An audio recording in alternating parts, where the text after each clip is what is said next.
देखो इन्हें ये है ओस की बूंदे, पत्तों की गोद में आसमां से कूदे, अंगड़ाई ले फिर करवट बदल कर, नाजुक से मोती हंस दे फिसल कर, खो न जाए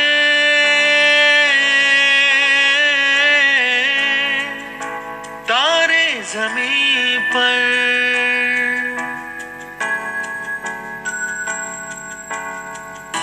ये तो है सर्दी में धूप की किरणें, उतरे जो आंगन को सुनहरा सा करने, मन के अंधेरों को रोशन सा कर दे, ठिठुरती हथेली की रंगत बदल दे, खो न जाए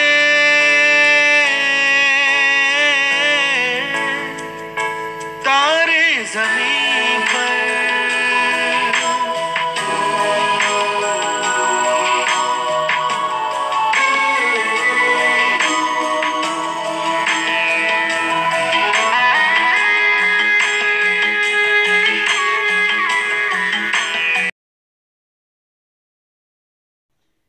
रसिको नमस्कार. सुरतेच छेडिता या मालिकेच्या तिसऱ्या भागात आपणा सर्वांचं मनपूर्वक स्वागत. आजचा कार्यक्रम खास बच्चे कंपनींसाठी, त्यांच्या पालकांसाठी आणि शिक्षकांसाठी सुद्धा. आता थोड्याच दिवसात आमची बच्चे कंपनी बिझी होईल, मे बी ऑनलाईन क्लासेसमुळे किंवा ऑफलाईन क्लासेसमुळे. कारण ज्ञानवर्धन ही तर काळाची गरजच आहे ना हो. आजच्या या कार्यक्रमात आम्हाला विशेष सहकार्य लाभले आहे निखिल देशमुख यांच्या नादब्रह्म अकॅडमी ऑफ म्युझिक या इन्स्टिट्यूटचं. त्यांच्या इन्स्टिट्यूटमधील काही विद्यार्थी आणि काही इतर विद्यार्थी असे मिळून आम्ही हा एक छान सुंदरसा कार्यक्रम आपल्यासाठी तयार केला आहे. आशा आहे की हा कार्यक्रम तुम्हाला आवडेल, तुम्ही या कार्यक्रमाचं कौतुक कराल. आणि हल्ली बऱ्याच ठिकाणी रियालिटी शोज सुरू असतात. या रियालिटी शोजमध्ये सगळ्यांनाच भाग नाही ना घेता येत. कधी डान्सचे कार्यक्रम असतात, कथाकथन असतात, गाण्यांचे कार्यक्रम असतात. या कार्यक्रमामध्ये टीव्हीवरच्या पडद्यावर प्रत्येक पालक आपापल्या मुलांना शोधत असतो, पण प्रत्येकाला ही संधी मिळत नाही. आणि म्हणून हेच उद्दिष्ट डोळ्यासमोर ठेवून आपल्या क्षेत्रात, आपल्या शहरात असे काही कार्यक्रम झाले तर मुलांच्या कलागुणांना वाव मिळेल, त्यांना प्रोत्साहन मिळेल, हा उद्देश ठेवून आम्ही आजच्या बम बम बोले या कार्यक्रमाचं आयोजन केलं आहे. आमच्या निमंत्रण पत्रिकेतच लिहिलेलं होतं की हा कार्यक्रम पालकांसाठी, बालकांसाठी आणि शिक्षकांसाठी आहे. माझ्या मनावर इयत्ता 7वी पर्यंत खूप छान कोरलं गेलेलं एक वाक्य, आम्ही बी घडलो तुम्ही बी घडा. खरं म्हणजे तुकाराम महाराजांचा हा अभंग, आम्ही बी घडलो तुम्ही बी घडा, आम्ही पण घडलो तुम्ही पण घडा. पण बिघडायचं ते कसं? परीसाच्या संगे लोह बिघडले, लोह बिघडले सुवर्णची झाले. काय मौलिक अभंग आहे हा. परीसाची संगत लाभताच लोखंडही बिघडलं. बिघडलं म्हणजे काय झालं? बदललं, सुवर्ण झालं. आणि कोणत्या पालकांना आपलं मूल सुवर्ण झालेलं आवडणार नाही? म्हणूनच अशा विविधांगी कार्यक्रमातून आपली मुलं सुवर्ण बनावीत, त्यांनी रत्न व्हावं, हे पालकांचं स्वप्न सत्यात उतरू शकतं. आजच्या या कार्यक्रमात आमची छोटी छोटी मुलं आपल्या समोर गाणी सादर करणार आहेत आणि त्या गाण्यांचा आपण सगळे आनंद लुटा. आजच्या या कार्यक्रमात खूप सगळे सूर स्वर आपल्याकडे जमा झालेले आहेत. या सुरांची, स्वरांची सफर घडवून आणायला आपला एक छोटासा कलाकार इथे उपस्थित आहे. आणि तो पूर्ण या सापासनं तर सापर्यंत, वरच्या खालच्या सापासनं ते वरच्या सापर्यंतची सफर आपल्याला घडवून आणणार आहे. चला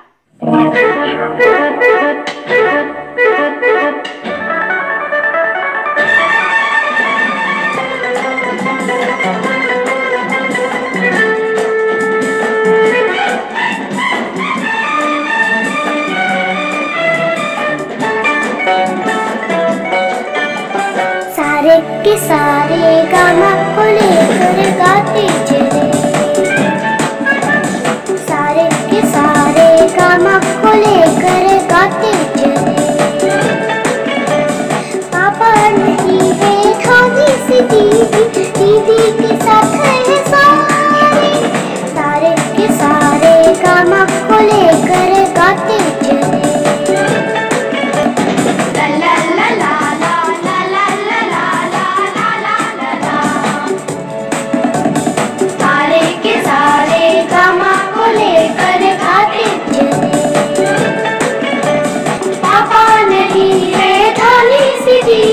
दीदी के साथ है सारे, सारे के सारे गामा को लेकर गाते चले।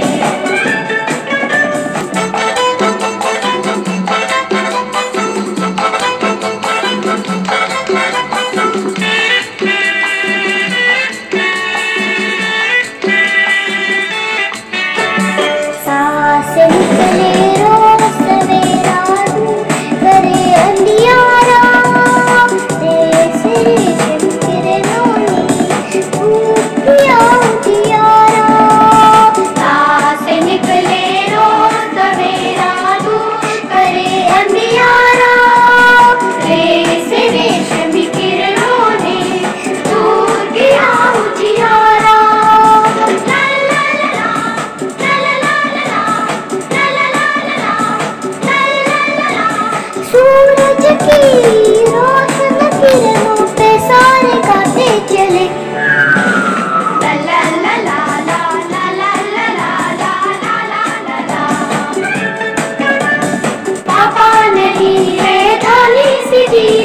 दीदी के साथ है सारे, सारे के सारे गामा को लेकर गाते चले। ला ला ला ला ला ला ला ला ला ला ला ला ला ला, ला ला ला ला ला ला ला ला ला ला ला।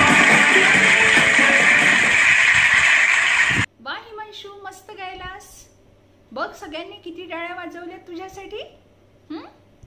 आणि रसिक हो, हिमांशू देशमुख हा आजच्या कार्यक्रमातला सगळ्यात लहान कलाकार आहे.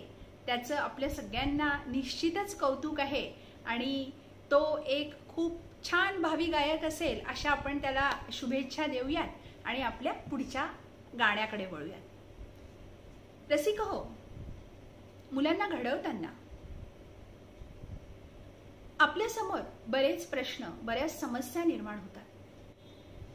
एकदा काय झालं माहितीये की नव्या जगाचे प्रश्न सोडवण्यासाठी म्हणून सगळे प्राणी एकत्र आले आणि एका उदात्त विचारांनी त्यांनी शाळेची स्थापना केली, सगळ्या पालकांना ऐकण्यासारखं. आणि मग त्या ठिकाणी काय ठरलं तर त्यांनी एक अभ्यासक्रम आखला.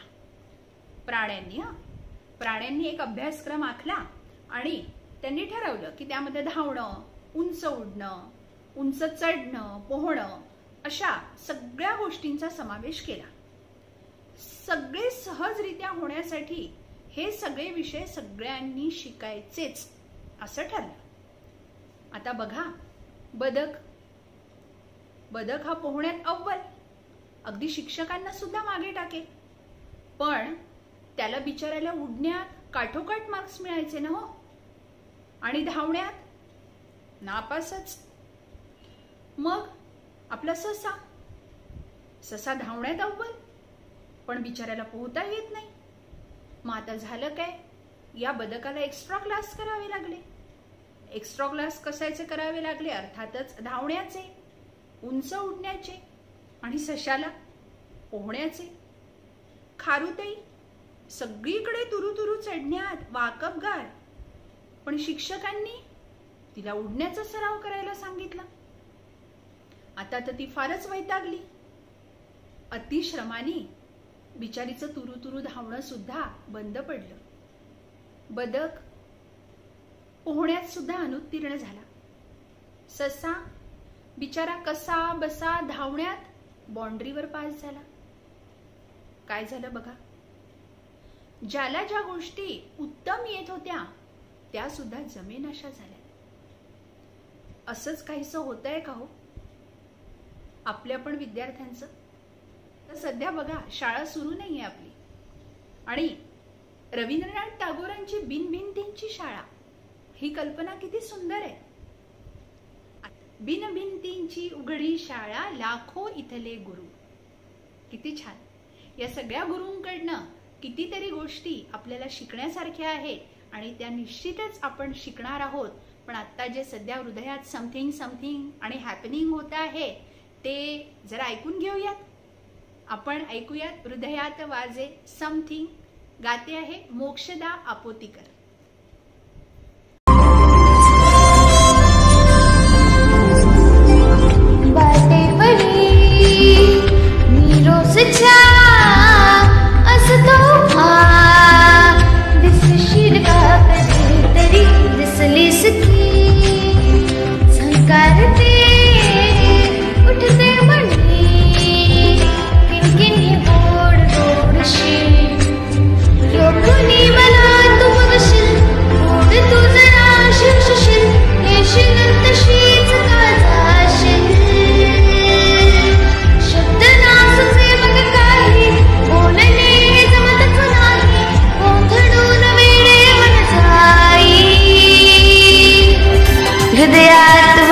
something हर जगह वाटे happening ऐसे तो सदा मिलता हृदयात वाजे something सारे जगह वाटे happening ऐसे तो सदा मिलता.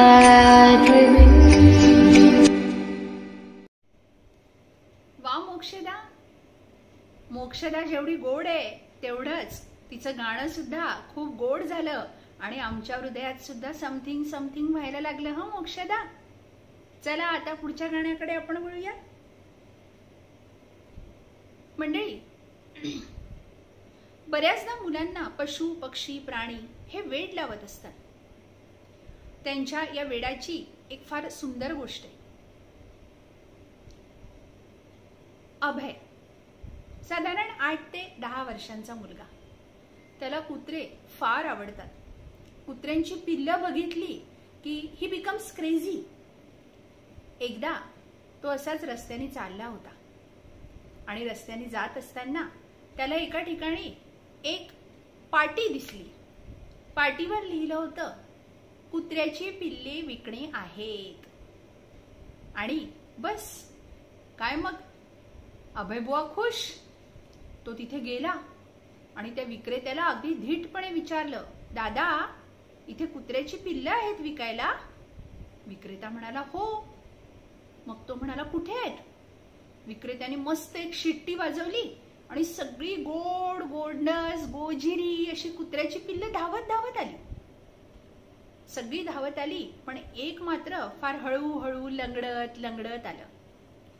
आणि हे लंगडत येणाऱ्या पिल्लानं आमच्या अभयला मात्र आकर्षित केलं. मग याने विचारलं, दादा केवढ्याला आहे ती पिल्लं?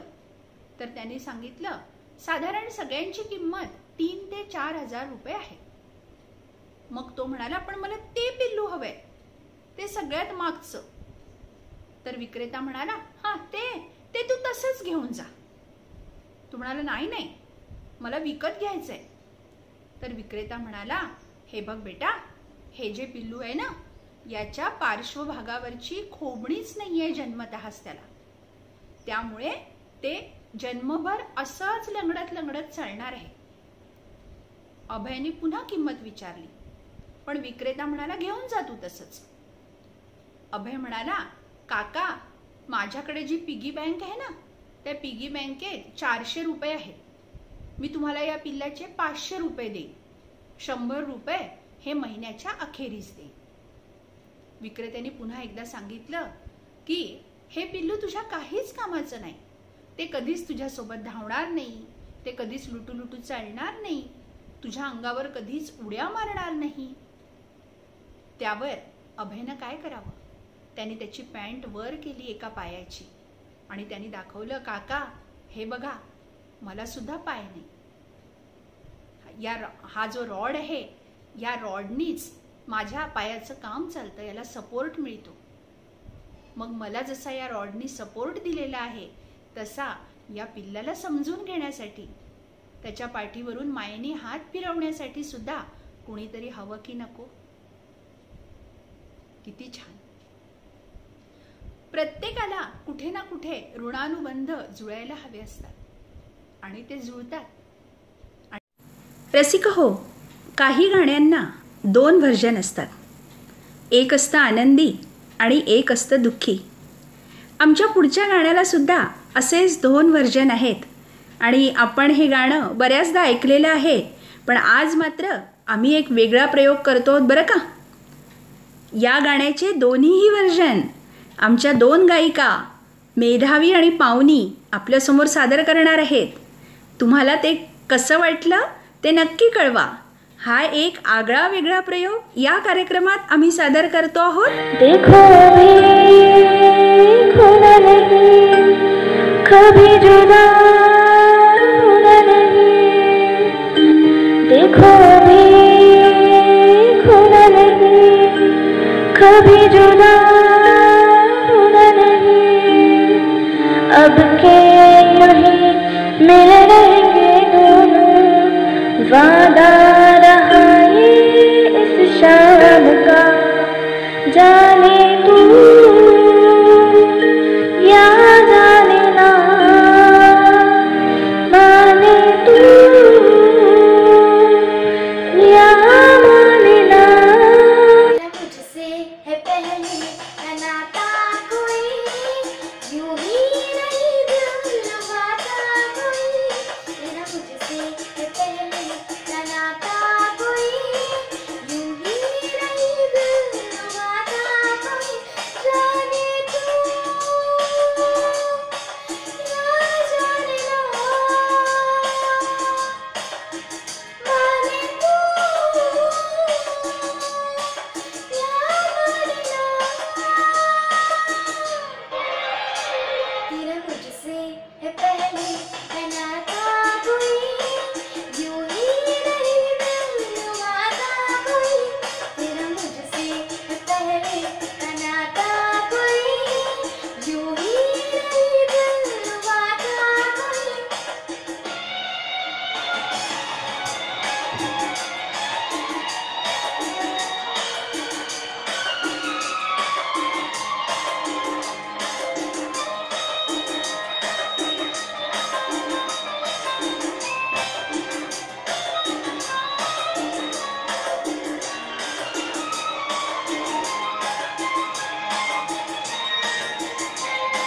देखो भी खुदा नहीं, कभी जुदा होना नहीं. देखो भी खुदा नहीं, कभी जुदा होना नहीं.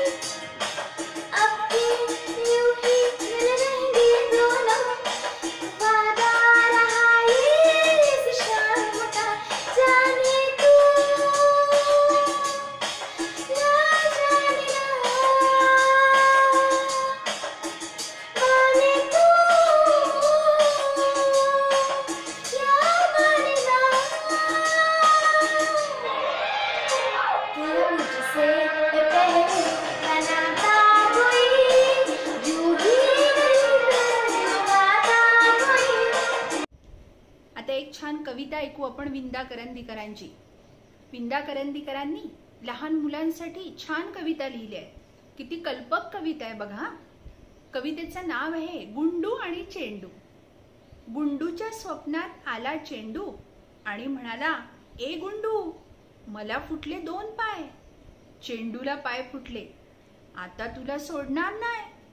मला फुटले 2 पाय, आता तुला सोडणार नाही. मग चेंडूने मारली ठोकर, गुंडू चालला वर वर. चेंडूने ठोकर मारली आणि गुंडू कुठे चालला? वर वर चालला. हातपाय झाले छोटे, पोट झाले खूप मोठे. गुंडू पोचला चंद्रापाशी. चंद्र म्हणाला, जिरली खाशी. त्याने मारली 1 ठोकर, गुंडू पडला पृथ्वीवर. आता शेवट खूप छान. छातीमध्ये झाले 10, आली जाग ओम फस. म्हणजे हे सगळंच्या सगळं जे होतं हे गुंडूचं स्वप्न होतं आणि या स्वप्नात त्यांनी हे सगळं बघितलं. आवडली की नाही तुम्हाला कविता? आता एक छोटीशी गोष्ट पालकांसाठी आणि बालकांसाठी दोघांसाठीही आहे. एकदा चित्रकलेच्या क्लासला जाऊन आल्यावर शैवा आपली चित्र काढत बसली होती. तेवढ्यात तिचे आजोबा आले. आजोबांनी विचारलं, शैवा कसलं चित्र काढतेस? तर ती म्हणाली, मी ना देवाचं चित्र काढते. मग आजोबांनी विचारलं, तू बघितलंयस देवाला? शैवा म्हणाली, नाही. मग देव कसा असतो हे तुला कसं माहिती किंवा लोकांना कसं कळेल? त्यावर शैवा म्हणाली, आजोबा हे जे चित्र मी काढणार आहे ना, हे काढल्यानंतर सगळ्यांना कळेल देव कसा असतो ते. वा, बच्चे मन के सच्चे असं आहे की यांचे निष्पाप निरागस असे जे विचार असतात त्यांचं सुरवंटाचं फुलपाखरू बनण्याची जी प्रक्रिया सुरू आहे त्यामध्ये आपल्याला मदत करायची आहे. त्यामध्ये बऱ्याचदा निसर्गाचा सुद्धा भाग असतो, निसर्गाचा सुद्धा सहभाग असतो. या अशाच एका निष्पाप निरागस अवधूत घुले या छोट्याशा मुलाचं आता आपण एक गाणं ऐकूया.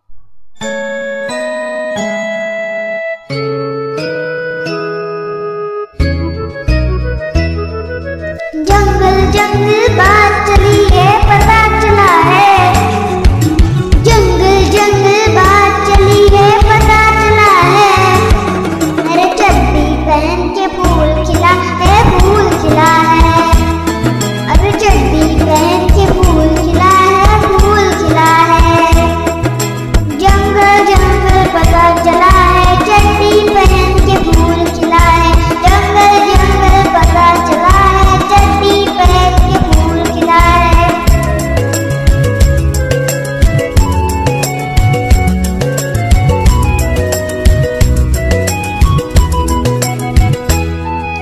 एक परिंदा है शर्मिंदा, था वो नंगा. भाई इसके तो अंडे के अंदर था वो चंगा. सोच रहा है बाहर आखिर क्यों निकला है. अरे चड्डी पहन के फूल खिला है, फूल खिला है. अरे चड्डी पहन के फूल खिला है, फूल खिला है. जंगल जंगल पता चला है, चड्डी पहन के फूल खिला है. जंगल जंगल पता चला है, चड्डी पहन के फूल खिला है. अरे बापरे अवधूत, किती छान गायलास तू. बापरे, तुझा खूप खूप सगळ्यांना लोक करावासा वाटतोय. इतका छान गायलास तू. अवधूत घुलेने खूप मेहनत घेतली आणि याचं बरंचसं श्रेय त्याला संगीत शिकवणारे सर निखिल देशमुख यांना आहे. त्यांनी त्याच्याकडनं हे गाणं खूप जिद्दीने गाऊन घेतलं. बिचारा थकला होता तरी त्यांनी हे सुंदर गाणं आपल्या समोर सादर केलं. अवधूत, तुझं खूप खूप कौतुक बाळा. रसिक हो, आता आपण आपल्या पुढच्या गाण्याकडे वळणार आहोत. आता सध्या शाळा सुरू नाही. मी जर तुम्हाला म्हटलं की मी अशी एक शाळा सुरू करते आहे की ज्या ठिकाणी 10-12 विद्यार्थी असतील, तुमच्या मुलाला शाळेत जाण्याचं काम नाही, मी तुमच्या मुलाच्या सगळ्या परीक्षेची तयारी करून घेईल, कॉम्पिटिटिव्ह एक्झाम्सची पण तयारी करून घेईल, तुम्हाला शाळेत पाठवायचं नाही, इथे मात्र तुम्हाला 6 ते 7 तास पाठवायचं आहे, एवढं सगळं असेल, पॉकेट भरून भरून गुण मिळणार असतील तरी तुम्ही विचार कराल. कारण शिक्षक, विद्यार्थी आणि पालक हा एक त्रिकोण आहे. शिक्षक, विद्यार्थी, पालक आणि शाळेचं वातावरण हा एक चौकोन. मी जी योजना तुम्हाला सांगितली त्यामध्ये शाळेचं वातावरण मिसिंग असेल. राष्ट्रगीत, मधल्या सुट्टीमध्ये डबा खाताना शेअरिंग, केअरिंग, स्नेहसंमेलन, क्रीडा स्पर्धा या सगळ्या मुलांच्या जीवनाचा अविभाज्य घटक आहे. या ठिकाणी ते खेळतात, बागडतात, कितीतरी मोठा स्मरणपट त्यांनी या ठिकाणी तयार केलेला असतो. आयुष्यभराची शिदोरी या ठिकाणीच बांधली जाते. आवडते मज मनापासूनी शाळा, लाविते माऊली लळा. ही कविता आठवली की शाळेचं वातावरण आठवतं. एकदा एका चित्रकलेच्या शिक्षकांनी मुलांना सांगितलं की तुम्हाला ज्या व्यक्तीचे, ज्या जागेचे, ज्या वस्तूचे खूप आभार मानावेसे वाटतात, अशा व्यक्तीचं, वस्तूचं किंवा जागेचं चित्र काढायचंय. सगळ्यांनी चित्र काढलं आणि एका मुलाने मात्र हात काढले. सगळ्यांना फार आश्चर्य वाटलं. शिक्षकांना सुद्धा आश्चर्य वाटलं की हे हात, कसले हात काढले आहेत.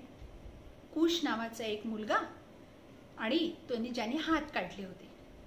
टीचरनी त्याला बोलवलं आणि विचारलं, बाळा हे कुणाचे हात आहेत. त्यावेळेस आजूबाजूचे सगळे मुलं आरडाओरडा करायला लागले. कुणी म्हणालं टीचर हे शेतकऱ्याचे हात असावेत, कुणी म्हणालं टीचर हे आईचे हात असावेत, कुणी म्हणालं टीचर हे देवाचे हात आहेत.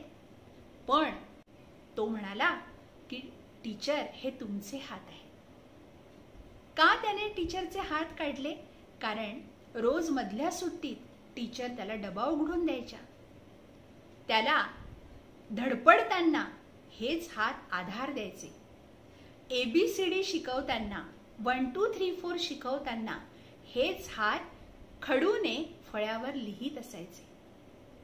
म्हणून त्याला असं वाटलं की हे हात माझे सगळेत आभार व्यक्त करण्याचे आहेत आणि म्हणून त्याने ते चित्र काढलं. किती छान कल्पना. बस इतकीशी हसी असते, इतकीशी खुशी असते. आणि हे सगळेच्या सगळे मुलं जे आहेत हे अपनी दिल की जमीन जो है वो आधी आधी बांटने के लिए तैयार है. जरा उनके दिल के झरोखे में झांक के तो देखिए.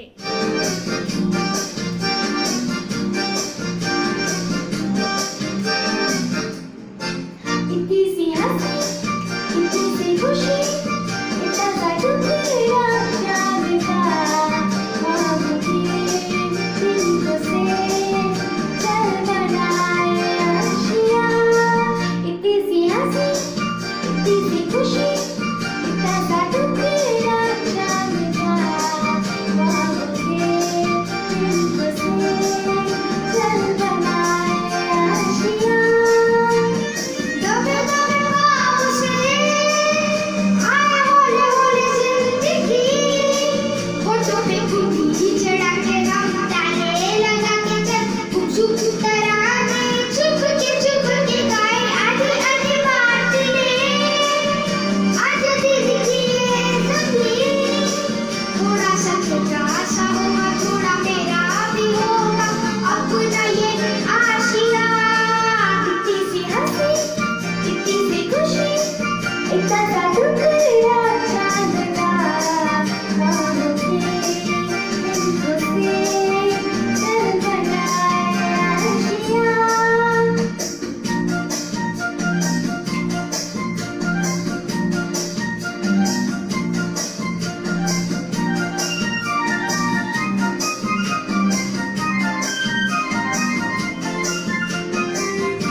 पावनी तेल्हारकर आणि सायन तेल्हारकर हे दोघं बहीण भाऊ. आपणा सर्वांना ठाऊक आहे की आधुनिक गाणी गाण्यासाठी खूप कठीण आहेत. प्रत्येक गायक येतो, आपलं गाणं म्हणून जातो, मग ते ट्रॅकमध्ये बसवले जातात आणि मग ते संपूर्ण गाणं आपल्या समोर सादर होतं. किती व्हेरिएशन्स आहेत या गाण्यामध्ये. हे गीत सादर करण्यासाठी पावनी आणि सायन यांच्या आईबाबांनी खूप मेहनत केली आणि हे इतकं व्हेरिएशन्स असणारं गाणं आपल्या समोर त्यांनी सादर केलं. त्यांचं खूप खूप कौतुक आणि आपण सुद्धा त्यांची प्रशंसा कराल अशी अपेक्षा करते. आणि पावनी आणि सायन, तुमच्या संगीत शिक्षकांना, तुमच्या पालकांना आमचा एक छान सलाम. अशीच गाणी गात रहा, मस्त मस्त एकदम. आता आपण आपल्या पुढच्या गाण्याकडे वळणार आहोत. आता सगळ्या घरांमध्ये बहीण भावांचा नुसता दंगा चालला असतो आणि या दंग्यामध्ये कधी सरबत असतं, कधी केक असतो, कधी कपडे धुण्याचा कार्यक्रम असतो, कधी घर सफाईचा कार्यक्रम असतो. पण प्रत्येक पालकांना माझी विनंती आहे की हे सगळे क्षण आपल्या मनात साठवून ठेवा. असे क्षण परत आयुष्यात येतील न येतील. विंदा करंदीकरांची एक कविता एक भाऊ आपल्या बहिणीला ऐकवतो. खुर्ची म्हणाली अरेस तुला, केव्हा चालायला येणार तुला. खुर्ची म्हणाली अरेस तुला, केव्हा चालायला येणार तुला. त्यावर खुर्ची बघा काय उत्तर देते. स्टूल म्हणाले त्याच वेळी, जेव्हा हाताने तू वाजवशील टाळी. हे ऐकून पंखा हसला, पाय नसून फिरत बसला. किती छान कविता आहे ना, किती मस्त. आपल्या म्हणूनच तर म्हणतात लहानपण देगा देवा. आणि हे लहानपण जे आहे तर हे लहानपण कितीदा तरी अगदी आठवणीत रमून अनुभवास वाटतो. बऱ्याचदा बऱ्याच घरांमध्ये असं होतं की भावांनी चित्रकला शिकायची, बहिणींनी कथ्थक शिकायचं. मग बहिणीसाठी गुलाबी रंगाचेच कपडे घ्यायचे आणि भावासाठी निळ्या रंगाचे कपडे घ्यायचे. तर असं नसतं. त्यांना त्यांची स्वतंत्र व्यक्तिमत्व आहे, त्यांना त्यांचं स्वतंत्र अस्तित्व आहे. खलील जिब्रान यांनी फार सुंदर एक माइलस्टोन अशी इंग्रजी कविता लिहिली आहे. त्याचा हा मराठी भावानुवाद. तुमची मुलं ही तुमची नसतात. प्रत्येक पालकासाठी जीवनाच्या अतितीव्र आकांक्षांची मुलं आणि ती मुली असतात. ती तुमच्याद्वारे जन्मतात, तुमच्यापासून नाही. आणि ती तुमच्या जवळ असली तरी तुम्ही मालक नसता त्यांचे. कदाचित तुम्ही त्यांना तुमचं प्रेम देऊ शकाल, पण तुमचे विचार नाही देऊ शकत.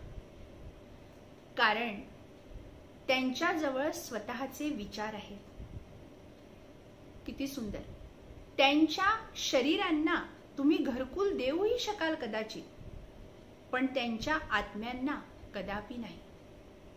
कारण त्यांच्या आत्म्यांचा वास उद्याच्या गर्भात आहे. त्यांच्या उद्याला तुम्ही भेट देऊ शकतच नाही, अगदी स्वप्नातही नाही. 6व्या 7व्या वर्गात तुम्ही ठरवलेलं असेल की त्याला किंवा तिला मला IIT करायचं आहे, हे उद्याच्या स्वप्नाला भेट देणं झालं ना. पण असं नाही करू शकत. त्यांच्या उद्याला तुम्ही भेट देऊ शकतच नाही, अगदी स्वप्नातही नाही. तुम्ही त्यांच्यासारखा व्हायचा प्रयत्न करू शकाल कदाचित, पण त्यांना तुमच्यासारखा बनवण्याचा विचारही करू नका. आयुष्य कधी भूतकाळात जात नाही आणि थांबूनही राहत नाही बदलाच्या प्रतीक्षेत. प्रत्येक पालकांनी आत्मसात करण्यासारखी ही कविता. तुम्ही या कवितेचा विचार करा. आणि आता मात्र बहीण भावांमधली जी गंमत आहे, जी बॉलिवूड मधल्या एका गाण्यानं अजरामर केलेली आहे, ते गाणं आपल्याला ऐकायचंय.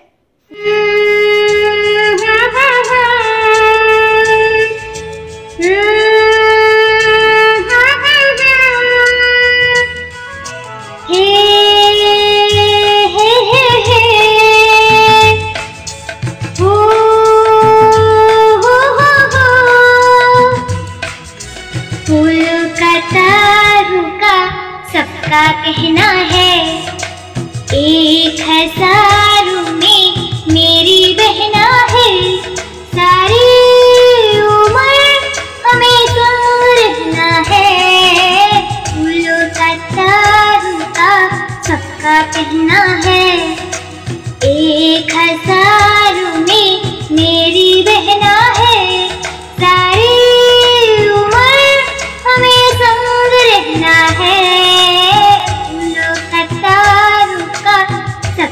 कहना है।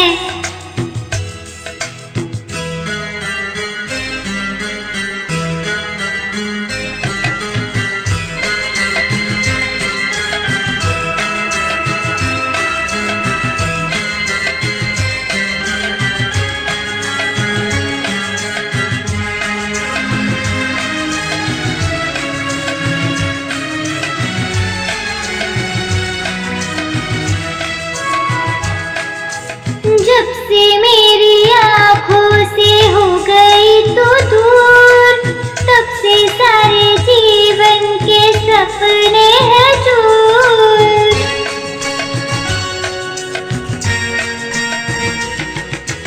हे जब से मेरी आँखों से हो गई तू दूर, तब से सारे जीवन के सपने हैं चूर। आँखों में नींद ना, मन में चैन है, एक हज़ारों में मेरी बहना है। सारी उम्र हमें संग रहना है, फूलों का तारों का सबका कहना है। वा नंदिनी, प्रत्येक रक्षाबंधनाला, प्रत्येक भाऊबीजेला अगदी आवर्जून ऐकलं जाणारं आणि प्रत्येकाच्या जिभेवर रेंगाळणारं हे गाणं तू अतिशय समर्थपणे सादर केलंस. खूप खूप अभिनंदन आणि तुला पुढील वाटचालीसाठी हार्दिक शुभेच्छा. रसिको, आज जी सगळी मुलं आपल्या समोर आपापले कलागुण सादर करतायत ते सगळे नादब्रह्म अकॅडमी ऑफ म्युझिक या इन्स्टिट्यूटमध्ये शिकतात. हिमांशु देशमुख, अवधूत घुले, नंदिनी जटाळ, मोक्षदा आपोतीकर, मेधावी जोशी आणि अजून एक मुलगी आपल्यासमोर येणार आहे. आणि पावनी आणि सायन हे दोघे त्यांच्या बाबांकडे आणि एका प्रथितयश संगीत विद्यालयात शिकतात. त्यांचे बाबा सुद्धा गातात. तर आजच्या कार्यक्रमाला निखिल देशमुख यांचे जे विशेष सहकार्य लाभले त्याबद्दल मी त्यांचे शतशः आभार व्यक्त करते आणि भविष्यातही त्यांचं असंच सहकार्य आम्हाला लाभेल ही इच्छा व्यक्त करते. रसिक हो, उद्या फादर्स डे. प्रत्येकाचे आपापल्या आई वडिलांविषयीचे विचार वयाच्या एकेका टप्प्यावर बदलत जातात.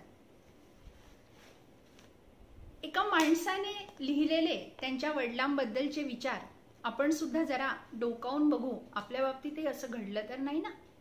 आणि मग आपल्या शेवटच्या गाण्याकडे वळू. माझ्या बाबांबद्दलची माझी मतं. मी 4 वर्षांचा होतो तेव्हा मला वाटायचं माझे बाबा काहीही करू शकतात. 5 वर्षांचा होतो तेव्हा माझ्या डॅडींना जगातलं सगळं काही माहिती आहे. 6 वर्षांचा मी कधी डॅडी म्हणायचो, कधी बाबा म्हणायचो. माझे बाबा तुझ्या बाबांपेक्षा हुशार आहेत. 8 वर्षांचा होतो तेव्हा माझ्या बाबांना सगळंच माहिती आहे असं नाही. 10 वर्षांचा असताना ते ज्या काळात वाढले त्यावेळच्या गोष्टी खूप वेगळ्या असाव्यात. मग थोडा अजून मोठा झालो, आता मी टीन एजकडे वळतोय आणि 12 वर्षांचा. साहजिकच आहे, वडिलांना काहीच माहित नाही. ते आता इतके मोठे झाले की त्यांना लहानपणचं काहीच आठवत नाही. मग अजून थोडा मोठा झाल्यावर थोडा 9वी 10वीत गेलो त्यावेळी 14 वर्षांचा. माझ्या वडिलांकडे काही लक्ष देऊ नकोस, ते फारच जुन्या पठडीतले आहेत. 21 वर्षांचा तारुण्यावस्थेत. त्यांना अरे देवा फारच जुन्या विचारांचे. आता गद्दे 25शी आली.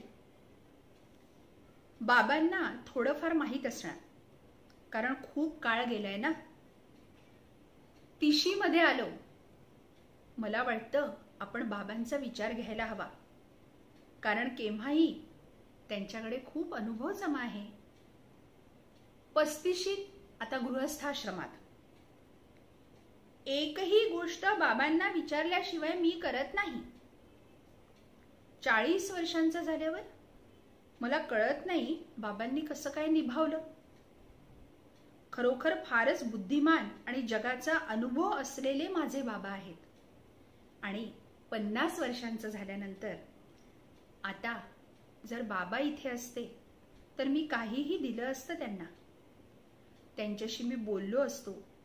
ते किती हुशार होते, पण मी त्यांची हुशारी त्यावेळी ओळखू शकलो नाही. हे दुर्दैव. मला त्यांच्यापासून खूप शिकायला हवं होतं. सगळ्या पालकांना, शिक्षकांना आणि समस्त रसिकांना उद्याच्या फादर्स डेच्या आमच्याकडनं शुभेच्छा. मंडळी, हा कोरोनाचा काळ, कितीतरी शास्त्रज्ञ जीवाचं रान करून यावर लस शोधण्याचा प्रयत्न करतायत. जमेल. सकारात्मक विचारसरणी आहे आपली, पण सध्या तरी परमेश्वराची प्रार्थना, निर्मळ मन आणि काळजी न करता काळजी घेणं, हे सगळं लक्षात ठेवून या कोरोनाशी आपल्याला लढा द्यायचा आहे. आणि यासाठी आपण प्रार्थनाच करू शकतो. कारण शेवटी त्याचीच जमीन, त्याचंच आकाश आणि आपण सगळे सुद्धा त्याचेच नाहो. चला ऐकूया ही प्रार्थना.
Bye.